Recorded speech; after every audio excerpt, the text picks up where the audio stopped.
Hello everybody and welcome to Storm Reads, and today I have my giant pile of possibilities for Hallowtween.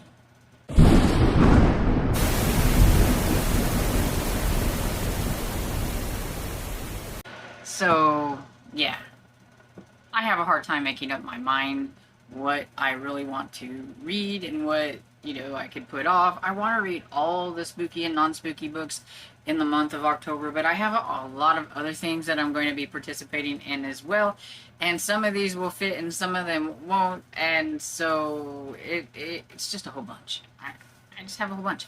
I figured I can give you some ideas for some books that maybe you don't know about. I'm pretty sure probably some of these you do know about, some of them you might not know about, and everything. So it's like a non-recommendation because like I haven't read them, so I don't know if they're any good, but you might find one that you think sounds interesting. I have them split up into trick and treat, and the ones in between that I don't know if they're going to be a trick or a treat until I read them.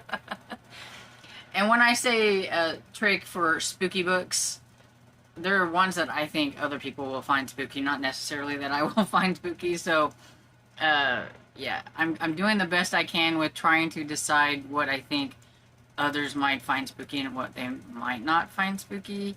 And I have separated out, which will also fit in the treat section. I also have a little pile of picture book options as well. So yeah, so grab a cup of coffee. This could be long. I'm not going to really go into anything in detail because I don't want this to be a super long video, and it could be because there are a lot of books here. But it's just going to kind of give you an idea of what I might read. And then you know me, I'm a mood reader, and I may find something else. Maybe somebody else is reading something I think looks interesting, and I want to read it too, because that's how it goes. Also, I may have some things come on Libby that I want to read that I will get. Some of these I may not get because the hold is too long and they don't come in October like I thought they might. And so that's just kind of how everything goes whenever you're doing most of this by Libby and Hoopla and things like that. So also feel free to give me some recommendations down below because of course I need more books. And I would like to say also that you can still get you a Trick or Treat Hallowtween 2024 shirt. It's in my merch shop down below and everything. So if you want to get one to help support the channel, you can do that and get this really cool shirt because I think it's so cute. It is just adorable.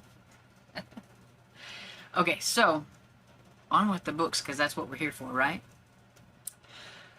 Okay, so these are... I put in the trick section, which trick means to read a spooky book, while treat means to read a non-spooky book. And so for trick, I have Crater Lake, Don't Ever Fall Asleep by Jennifer Killick. This is another series that Jennifer Killick has. I think there's only 2 books in this series. I think it is one that I have to get on like ebook. So you don't know if I'll get to it. I'll probably prioritize audiobooks I won't buy.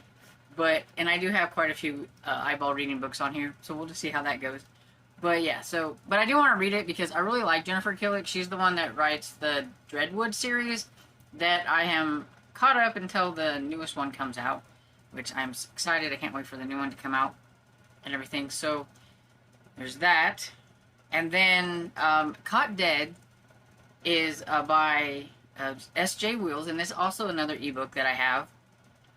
And I may have started early on this one because, yeah, all the eyeball reading books I'm going to have to start a little early on. And this is the second book in the Bite Risk series.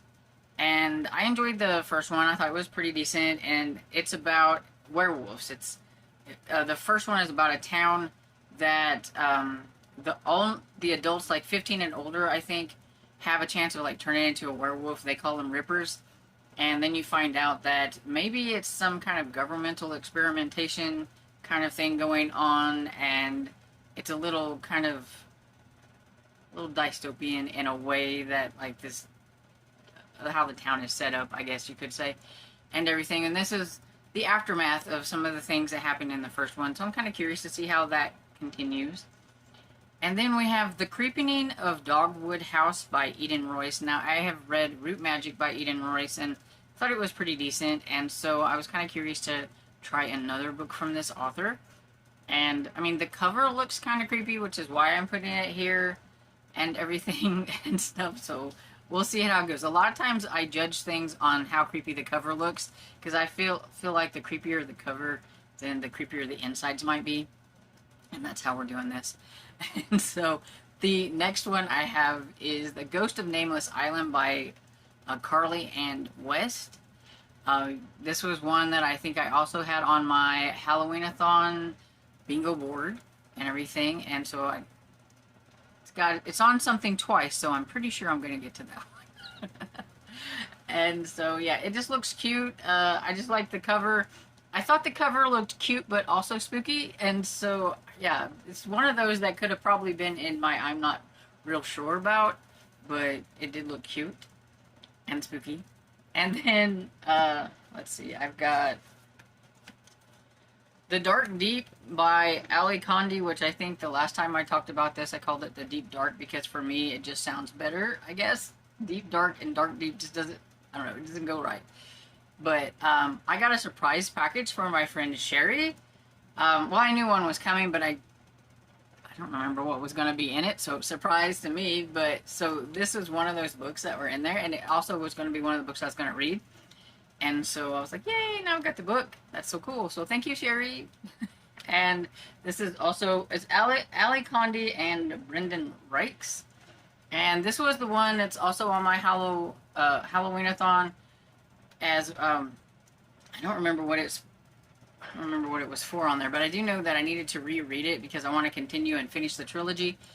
And don't remember absolutely anything that happened in here, except for it's got these kids and they're going into someplace spooky. And I do remember it having spooky vibes, so that's why it's here. And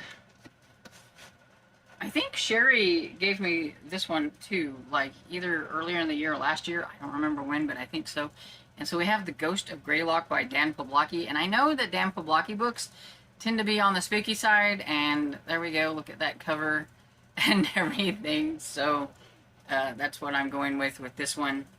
And I don't know anything about it. It says everyone's heard the stories about Greylock Hall. So it sounds like maybe a ghost story. We'll see. And then it's Jeff Strand, so I put it in the spooky because I don't really know, but I have a bad feeling about this. And this is a survival type of book. I know he's out in the wilderness and having to survive, and on Goodreads I think it says it's a horror. So Jeff Strand writes a lot of adult horror books, and he has another little middle grade series that I've been reading. And so I'm putting it on the spooky, and I guess we'll find out after I read it, because I don't know. And so those are all of the ones that I know for sure, or at least I think I know for sure might be spooky. When I read them, I will let everybody know what I think, and if I think they're spooky or not spooky. But just remember, I'm not very good at deeming things not spooky or spooky. So my books that I'm not really sure of, and I didn't know where to put on Trick or Treat, is Lenny Among Ghosts by Frank Maria Reifenberg. And I've talked about this one a couple of times. It's about a boy who goes to a school full of ghosts. That sounds kind of spooky to me, but I guess we'll find out how spooky the ghosts are and like how bad things are when he gets there. So I don't know, but it sounds like it'll be a lot of fun. Then I have The Pumpkin Princess and the Forever Night by Steve Banbury. Now, I have an e-arc of this one, and I know it's about a girl that I think, I can't remember if she was orphaned or not, but she ends up going and living with the Forever Night, and that's about all I can remember. So I don't know if it's going to be like a cute Halloween story, or if there's some spooky content in it. And then the next one is The Supernatural Files of C.J. Delaney by Carol Williams. And this is about a girl who thinks that she wants to be a reporter, and she likes to report on like supernatural things. and she just wants to be a really good reporter. And then some things start happening in her town that are like strange and unusual, and I think she's going to have to try to figure out. So it's kind of like a mystery, but kind of maybe spooky at the same time. I'm just not quite sure how spooky. Then we have The Secret Dead Club by Karen Strong, and this is about a group of girls, and they've made up a club, and I think it has to do with ghosts and things like that, and I don't remember exactly what. I just know that it was on my list of books that I wanted to try, and so we'll see if I can fit that one in. And so, because of how it is and how it sounded, I just wasn't sure if it was going to be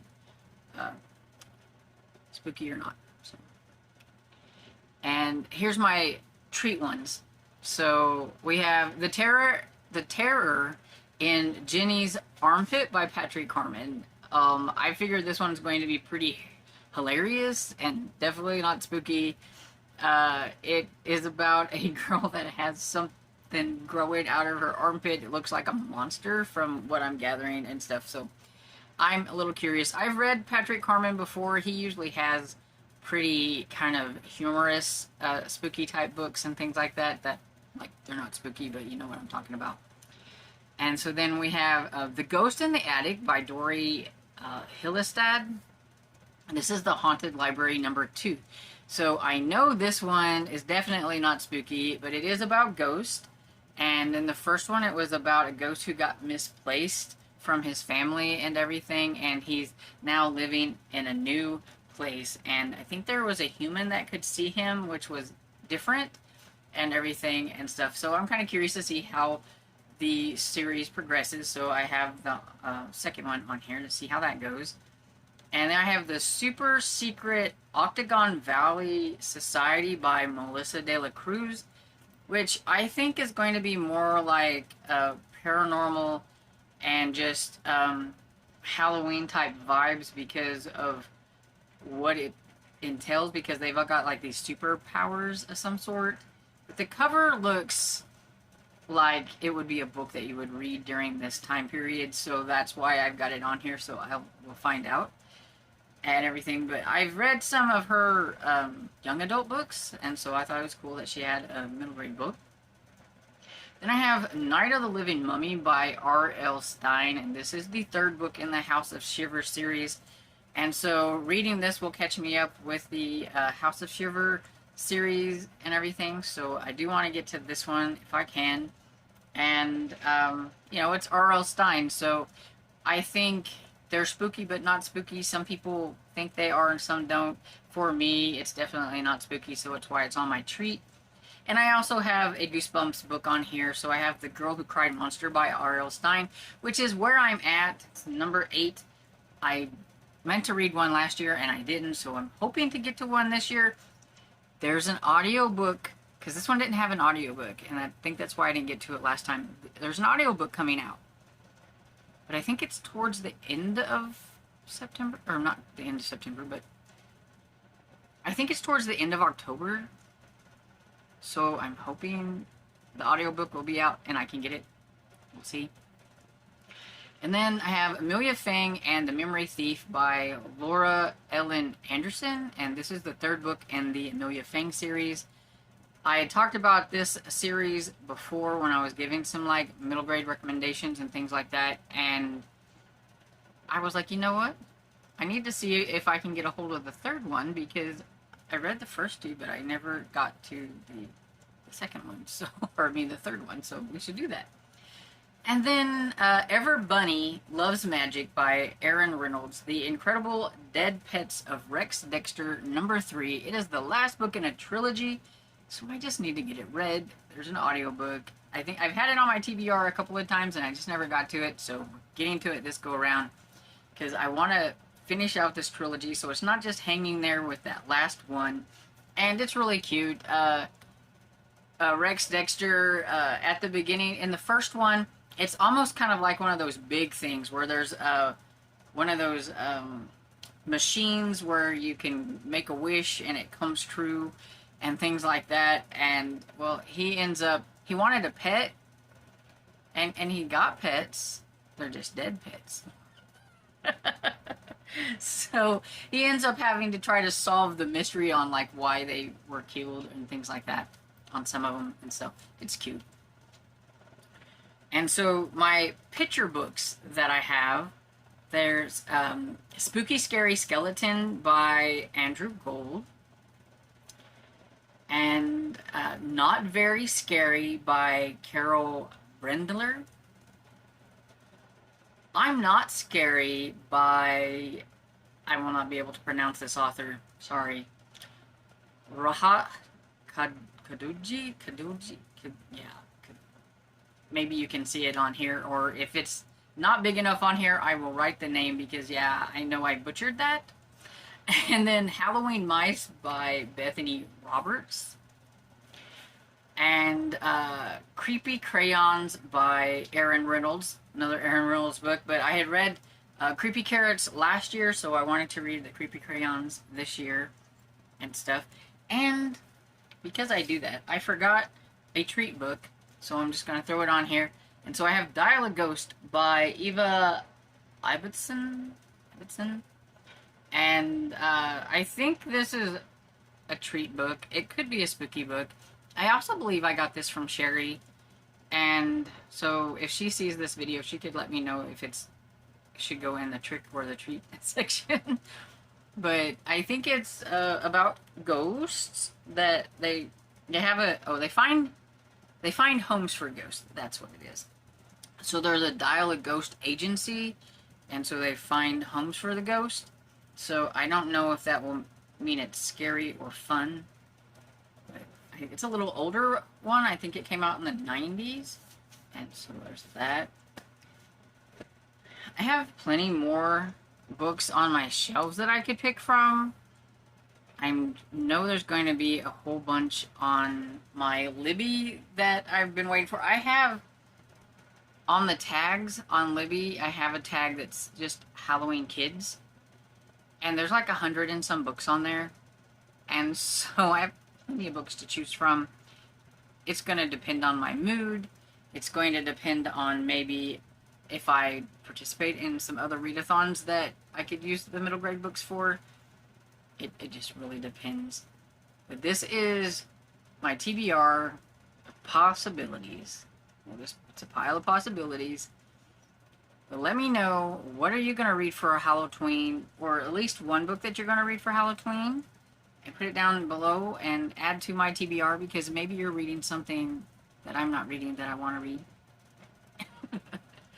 And so yeah, I will be back again with more books from other things that I'm going to be doing, but I just wanted to put out one for Hallowtween. And so I hope you enjoyed this video, and if you did, forget to give it a thumbs up and subscribe. And I will see you all in the next video. Bye!